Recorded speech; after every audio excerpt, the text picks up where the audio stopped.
नमस्कार आणि सगळ्यांक माय मोगाचो येवकार. नमस्कार मॅडम. नमस्कार. आज जी आमच्या वांगडा आसा ती जावन आसा founder of Priyanka dance academy, गुरु श्रीमती प्रियंका विजय राणे. ह्या व्हिडिओसून आमकां मॅडमीची फूल जर्नी आयकपाक गावतली की तिणें भरतनाट्यम कित्या खातीर स्टार्ट केलें, कशें केल्लें, तो प्रवास कसो आसलो. तशेंच भरतनाट्यमाचे आमचे थोडे प्रश्न आसात ते ती आन्सर करतली. चला तर आमी इंटरव्यू कडेन वळया. सध्या तुम्ही प्रेझेंटली आता भरतनाट्यम शिकवतात. तुमची पुढच्या वर्षी सिल्वर ज्युबली पण होणार. हो. सो आतापर्यंत जी जर्नी आहे ना ती आम्हाला ऐकायची आहे. त्याच्या अगोदर जर्नी ऐकायच्या अगोदर आम्हाला तुझं बालपण कसं होतं, बालपणात तुम्ही काय काय केलं, कसे होतं तुम्ही, हे सगळं तुमच्या आठवणी आम्हाला ऐकायचं आहे. Actually, my childhood was really wonderful. It was like a dream childhood. We had everything that we want. We got education in a very good school. I'm from a convent school. Lots of friends. We were staying in a colony. So I've got lots of memories, playing. कुठल्या शाळेमध्ये होते I was in St. Teresa's Convent in Santa Cruz. संतक्रूज? Yeah, then I completed my college in Mitibai College, Vile. And after that, I've completed my law in New Law College, Mumbai, Matunda. Okay. So I'm basically a law graduate. So why you chosen the law? Because Actually, I love dancing, but in the olden days, like there wasn't much importance given to dance. okay. And I was very good at speaking, so my dad thought that I would make a good lawyer. So he asked me to take up law. तुमची percentage पण काय काय आली? My तुम्ही शिकायला percentage कसं always होतं? be a distinction. Always be a distinction. तुम्ही काय काय करत होता? म्हटलं तुम्ही डान्समध्ये अगोदर होतात No, I शाळेमध्ये? wasn't not during childhood. म्हणजे लहानपणी मी डान्स शिकले नाही. मी जेव्हा कॉलेजला गेले तेव्हा माझी एक मैत्रीण होती. ती डान्स क्लासला जायची. तर मी तिच्याबरोबर जे सहज एक दोनदा गेली. आणि जेव्हा तिकडे गेली तर आय वॉज मेस्मराइज्ड. म्हणजे मला असं वाटलं की दिस इज फॉर मी. म्हणजे कुठला डान्स होता? नॉर्मल डान्स की नाही भरतनाट्यम. मग मी घरी सांगितलं की मला भरतनाट्यम शिकायचं आहे साईड बाय साईड कॉलेजने. तर पेरेंट्सने सांगितलं गो अहेड. एज काय होती तुमची त्यावेळी जेव्हा जॉईन झाले? कॉलेजमध्ये होती मी 12वी नंतर. 12वी नंतर. आता ऑलमोस्ट किती वर्ष झाली तुम्हाला? आता मी सांगितलं ना, प्रॉपर तुम्ही हे करत होते? 2 डेकेड्स तर मला शिकवण्यात. I am in Goa. From last 2 decades I am conducting my classes. आणि तिकडे मी 8 इयर्स कंप्लीट केली ट्रेनिंग. आफ्टर दॅट लग्न झालं. लग्न होऊन मग मी गोव्याला आले. आम्हाला थोडं तुमचं लॉ कॉलेजमध्ये थोडा एक्सपिरियन्स ऐकायचं होतं. कसं होतं तुमचं college life? Law college actually मी सांगितलं ना, लॉ कॉलेज म्हणजे लॉ मी घेतला नॉट ऑफ माय इंटरेस्ट. घरच्यांचं तुम्हाला माहिती आहे अकॅडमिकचा पेरेंट्सचा प्रेशर असतोच की इंजिनिअरिंग करा किंवा go for doctor, go for lawyer. तर तसं मी परस्यू केलं, सिरियसली केलं. म्हणजे मेमरीज खूप चांगल्या आहेत. I got a good percentage also. तर त्यानंतर I pursued only for 1 year. 1 year मी इंटर्नशिप केलं. इंटर्नशिप करून लग्न झालं माझं. मग मी गोव्याला आली मग आय स्टॉप. म्हणतात गोव्यात आल्यानंतर डायरेक्ट तुम्ही स्टार्ट केलं नाही, शिकायला? स्टार्ट ॲक्च्युली नाही केलं मी, कारण माझा मुलगा तेव्हा फक्त 2 महिन्याचा होता. जेव्हा मी गोव्याला आली वॉज ओनली 2 months ओल्ड. तर स्टार्टिंग मला वाटलं की I should give him time. तर 4 to 5 years मी I give only my son Sanket. Okay. त्यालाच मी कंप्लीट वेळ दिला, काहीच केलं नाही.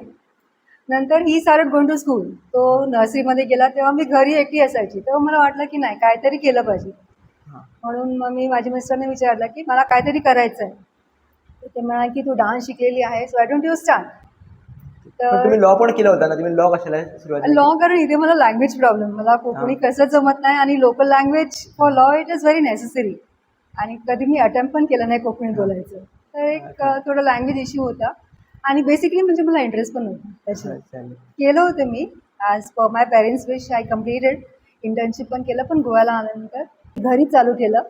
तेव्हा मला एक स्टुडंट होती, तिचं नाव मधुरा होतं. तिचं नाव अजूनपर्यंत मला आठवते, कारण त्या मधुरा नावाने माझी मधुर जर्नी स्टार्ट झाली. 1 वर्ष मी फक्त तिला शिकत होती. But that did not deter my interest, कारण आर्ट वॉज अलाइव्ह इन मी.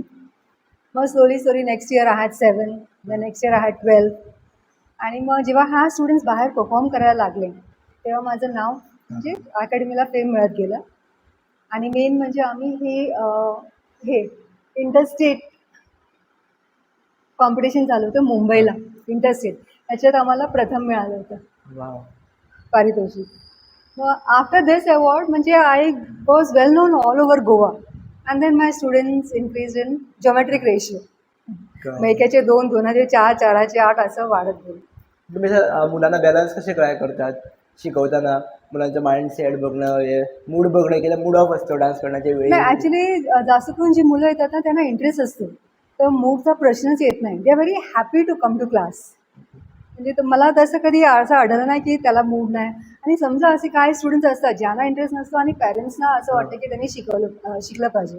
तर मी पेरेंट्सला काउन्सिल करते की you try and put your child in something the child is interested, may be karate, may be drawing, singing. तर मी त्याचं council करते. I don't forcefully मी त्यांना नाही सांगत की यू मस्ट लर्न भरतनाट्यम. तुम्ही केवढ्या वर्षापासून ते घेतात? आयु काय असतं? 4 4 वर्षापासून. वर्षापासून. 4 वर्षाला मी ट्रायल देते. ॲक्च्युली 5 इयर्सला चालू करायला हरकत नाही. मग तुम्ही फुल टीमने मॅनेज करतात का तुम्ही सगळे एकटेच मॅनेज करतात? सुरुवातीला मी एकटी होती, आता आमची टीम आहे. टीम आहे. सगळ्या केवढ्या लोकांची टीम आहे? कसं काय करतात? टीम आमची 4 टीचर्स आहेत. टीचर्स म्हणजे माझे स्टुडंट ज्यांनी अरंगेट्रम कंप्लीट केलेले आहे. They come to me for internship, they teach. Okay. Basically माझं मार्गदर्शन असतंच. I am present. आणि तुमचं भरतनाट्यममध्ये थोडा मला एक्सपिरियन्स ऐकायचं होतं. तुम्ही कुठून कायपर्यंत केलं आणि कसं कसं केलं? तुम्हाला डिफिकल्टीज काय काय फेस झाल्या होत्या? ॲक्च्युली डिफिकल्टीज म्हणायला गेलं तर डिफिकल्टी नव्हत्याच. I never came across any difficulties in my journey right from the time I started learning till today. It was very smooth by the grace of God. तर आणि कॉलेजमध्ये शिकताना तर ते एन्जॉयबल डेजच होते. अजून the memories are very fresh. क्लासला जायचं म्हणजे मला इतकं आवड होतं की मी आमच्या आठवड्यातून 2दा असायचं, मी 4दा जायची क्लासला. आणि our teacher was very good. ती म्हणायची तुला जेवढं यायचं असेल तर तू ये. आणि तुमच्या अशा काय मेमरीज बिन असणार जे तुम्हाला वाटतं शेअर करणं जे गरजेचं आहे त्यावेळी? शेअर करायचं म्हणजे I would always advise students that practice practice and practice is the only key to success in this field. कारण काही शास्त्रीय anything classical without practice and without hard work, without dedication ते तुम्ही अचीव करू शकत नाही. भरतनाट्यम असंच काय केलं की वेगवेगळ्या गोष्टी मी करत होत्या? नाही, ॲक्च्युली सुरुवातीला आम्ही गोवाभर कार्यक्रम करायचो, बाहेर गोव्याचे आम्ही कार्यक्रम करायचो, तेव्हा त्याच्यात खूप बिझी असायचं. हां, म्हणत मी सगळं करायचं. हां, सगळं करायचं. आम्ही खूप केलं. इंटरनॅशनल फिल्म फेस्टिवलला खूप कार्यक्रम केलेत. मग इंटरनॅशनल कल्चरल मीटला आम्ही केले ओल्ड गोव्याला. That was very good because ते कसं होतं ना, थीमॅटिक होतं. तर तिकडचे जे प्रीस्ट होते, फादर होते, त्यांनी आम्हाला एक थीम दिली होती. आणि ते इंटरनॅशनल म्हणजे ऑल ओव्हर द वर्ल्डचे डेलिगेट्स आले होते त्या कार्यक्रमासाठी. So there he gave us a particular theme and we had to choreograph on that theme. So that was a real beautiful memory for me and we gave a very beautiful presentation. आणि ना माझं असं म्हणायचं होतं की आता जे starting लोक जेव्हा वर चढतात तेव्हा खूप काय काय करतात, डिफरंट गोष्टी. तुम्ही फक्त भरतनाट्यममध्येच केलं की वेगवेगळं काय करतात? नाही, मी फक्त डान्सवर फोकस केलं. सुरुवातीपासून I focused only on dance. बाकीच्या कशाला नाही केलं? Because I am housewife. I have got a household course also. घर पण बघायचं असतं and this was giving a lot of joy, pleasure. So I pursued this only. आणि याच्यासाठी तुम्हाला सपोर्ट सिस्टम म्हणजे काय कशी आहे?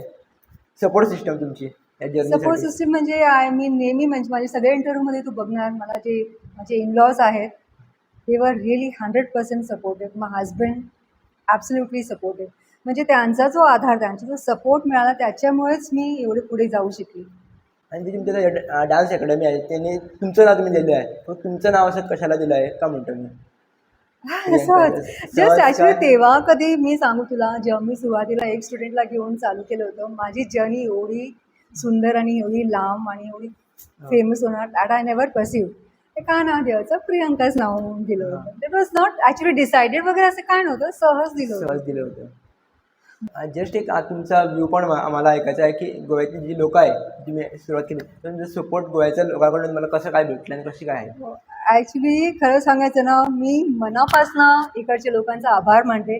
कारण क्षणोक्षणी प्रत्येक वेळेला ते पुढे येऊन मला आउट ऑफ द वे जाऊन हेल्प केलेलं आहे. म्हणजे थोडक्यात सांगायचं तर Amita sir she is a very good friend of mind, पण ती काय म्हणजे इतकं सुंदर मला सपोर्ट करते, प्रमोट करते. It's God's gift only. आणि ॲक्च्युली सांगायला गेलं तर सुरुवातीला जेव्हा मी चालू केलं भरतनाट्यम, घरात चालू केलं, मी फर्स्ट फ्लोअर राहत होती. आणि भरतनाट्यमचं तुला माहीत असेल की ना आवाज खूप येतो. आणि मी क्लासेस फर्स्ट फ्लोअरला घ्यायची आणि आमचे घर मालक होते. एकदा सुद्धा त्यांनी सांगितलं नाही की मला डिस्टर्ब होतं किंवा आवाज येतो. तो म्हणतो प्रियंका घे तू, काय प्रॉब्लेम नाही, घे तू. म्हणजे इट वॉज लाईक ना, you go ahead, we are with you, you go ahead, we are with you. It was this attitude of the Goans. Everybody जे कोण whoever has crossed my path in this journey has always uplifted me. So म्हणजे मनापासून सगळ्यांचे आभार माझे. तुम्हाला शेवटची message द्यायची झाली तर तुम्ही अशी काय म्हणून देणार? ॲक्च्युली मी स्टुडंट्सना सांगणार ना की always follow your instinct, go by your heart, because your heart will never lie to you. जे तुम्हाला मनाला खरं आवडतं ते तुम्ही करा. Do what you love and then you will love what you do. पण कधी and कधी चेंज होत then राहतं ना. and then success is yours. पण कधी कधी चेंज होत राहतं ना, की आज Change. मला हे करायचं आहे, मला उद्या ते करायचं आहे, असं होतं ना कधी कधी मुलांच्या मध्ये. आता अच्छा नाही, तरी actually see if you are following your inner voice ना, तो चेंज होणारच नाही. हां माझा इनर व्हॉइस आहे तो चेंज होणारच नाही. इन्फ्लुएन्स असणार, नेबर्स काय म्हणणार, रिलेटिव्स काय म्हणणार, पेरेंट्स काय म्हणणार, 10 ओपिनियन्स हो. बाहेरचे येत राहणार, पण मनातलं ओपिनियन चेंज होऊ शकत नाही. तो ते मनातलं जे आहे, your instinct, follow your instinct, success will be yours. थोडा तिथे and you do what you love and you love what you do and then तुम्ही आता म्हटलं ना, की बाबा जे मनाला वाटतं ते फॉलो करायला पाहिजे. हां. तर तुम्ही थोडं डिटेल्समध्ये सांगा, की ॲक्च्युली कसं फॉलो करायचं, कसं ओळखायचं ती पॉईंट जे वाटतं ती गरज. ॲक्च्युली हा प्रश्न म्हणजे प्रत्येकाला it depends from person to person. Okay, म्हणजे असं एक कला एक आहे no, everybody doesn't have art. हां. सगळ्यांमध्ये ती नसते. It is a gift, it is a gift from God. तर if you have got that artist or the person has got that ability to recognise that yes I am gifted, then he should go ahead and pursue it. Means I come across there are some children who are not meant for dance, who cannot dance. No matter how much you teach, they will not learn. So that time we tell the parents that no, let them go for something else. Okay, ते शोधायला पाहिजे, नंतर ते करायला पाहिजे. Yeah, you have to talk to yourself, spend some time with yourself, and ask yourself, or yourself will tell you that what is good for you and what is not good for you. Okay I won't say bad because nothing is bad actually. Okay. आणि actually तुम्हाला विचारायचं विसरूनच गेलो, की बा तुमची journey जी होती भरतनाट्यममध्ये, तुम्ही कुठेपर्यंत पोहोचले आणि कुठे तुम्ही अचिव्हमेंट तुमचं काय होते ॲक्च्युली? मी सांगितलं ना, की मी हॉबी म्हणून स्टार्ट केलं होतं, की मला कोणतं तरी शिखर गाठायचं होतं, असं विचार करून मी कधीच चालू केलं नाही. ते शिखर ऑटोमॅटिकली आलं. दॅट इज कारण आता बघ, माझं शिखर म्हणजे म्हणायला गेलं तर आय हॅव गॉट आता 25 मुलींनी अरंगेट्रम सादर केलं माझ्या मार्गदर्शनाखाली. अरंगेट्रमचं तुला माहितीच असेल की it is completion of after completion of training एक त्यांचा परफॉर्मन्स असतो स्टेजवर 2-2.5 तासांचा. कंप्लीट झालं ट्रेनिंग की ते अरंगेट्रम द्यायचं असतं. सो ॲटली 25 मुलींनी अरंगेट्रम, आता हल्लीच आम्ही एक हे केलं 29 एप्रिलला झालं आमचं रवींद्र भवनला. तिकडे झालं होतं. हां, तिकडे चालू होतं. त्याची सध्या चर्चा चालू आहे. If you see the newspapers every day you will find news about that programme. So when I started, I never imagined that I will have 25 students completing Arangetram under my guidance. But it has happened. Wow. And I again say, just thank the Almighty for all this. तुम्ही आणखी वरती पोहोचणार आहे. तुमच्या आम्हाला जर्नीतून खूप काही गोष्टी शिकायला भेटल्या. तुम्ही तुमचा एक्सपिरियन्स शेअर केल्याबद्दल खूप खूप धन्यवाद. Okay. Thank you. Thanks.